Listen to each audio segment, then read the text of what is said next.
So, people have this expression, or this mental picture in their heads, which is ironic because we're going to be talking about our heads today. We have this picture, or this expression, that your brain is like a computer, or that a computer is like your brain. We all think this automatically. Oh yes, a computer is just like, a brain. And the brain is like, a computer. We have it in our hard drive. It's like, oh, we're freezing up. We need to be rebooted, blah, blah, blah. It's crept into our language at this point.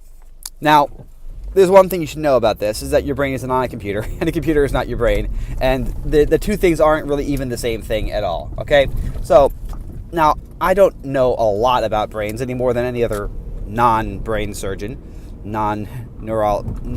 Whatever. But I do know something about computers. I kind of make my living with computers. So, and a little bit about the history of computers as well. Now, first of all, it's not surprising that people make this mistake, because the guys that, design computers, they chose terminology that kind of reflects, functions of the brain, like memory, etc. Processing, thinking, like we talk about thinking machines. But let's just be honest here, okay? And let me tell you something a little about computers, all right? Your personal computer is a calculator. I don't mean that metaphorically. I mean that literally. It's literally a calculator, okay? A computer consists of a processor. A motherboard has all the peripherals on it. It consists of short-term memory, and then has long-term memory, or hard drive space, either solid state or a spinning disk hard drive. And peripherals as the screen that you can see things from, sound that you can plug your headphones into, and it has the inputs, the mouse and the keyboard that you can enter information into. Okay? That's what a computer is. The core of the computer is the processor. The processor is a calculator. It's a very, very, very fast calculator. Everything the computer does is based on mathematical calculations. The memory that a computer holds is based on mathematical calculations. Everything's done through math. Everything. Okay? Now, does that sound anything like how you think or how your brain works? No. It's not how your brain works. Your brain does not think with math, okay? It just doesn't. I mean, and first of all, your brain doesn't think. You think. You use your brain to think. Saying your brain thinks is like saying that your legs walk. I mean, it's true in a sense, but you're doing the walking. It's you, okay? And the you part is important, because we have this.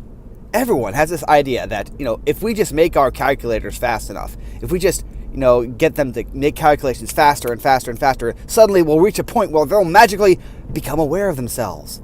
And they'll say, who am I? Who am I? And who am I? And who are these humans who made me? And then we'll have C-3PO and R2-D2, or we'll have the Terminator, or we'll have the Singularity. It's all bullshit, okay?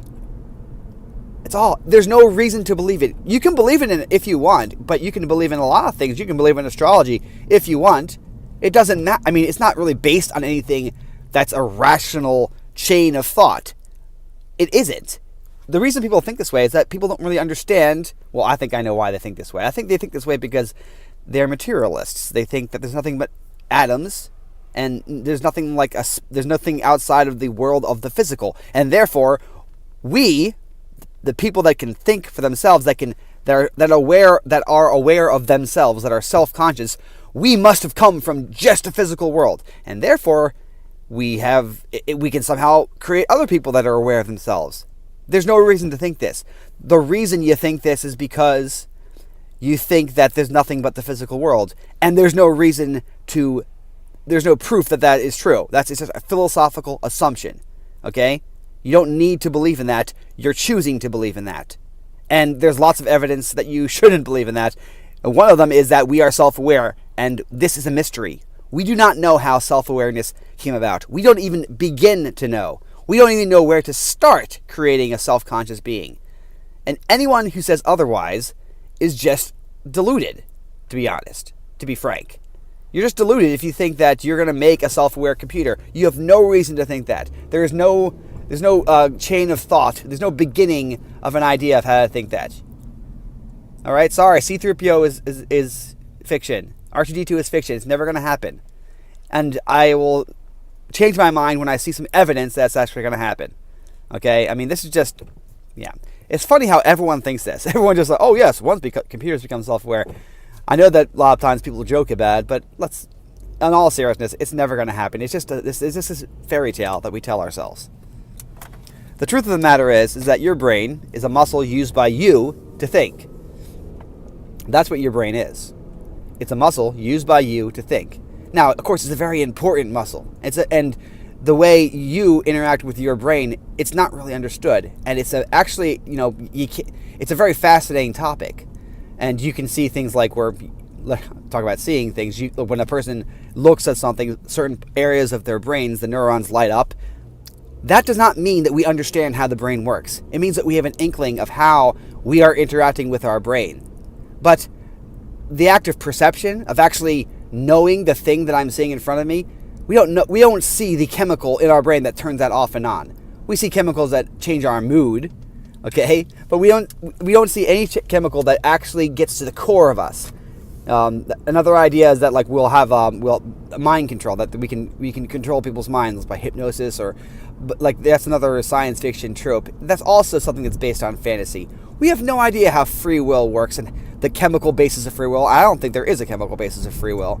I think we can be affected, but the core of our being, the I, the self-conscious core, doesn't seem to be in the brain at all. Okay, we don't even know where that comes from, and that's still a mystery that we haven't figured out. So, your brain is not a computer. So don't discard that picture. Your brain's something else. Your brain is part of you, but it's not all of you.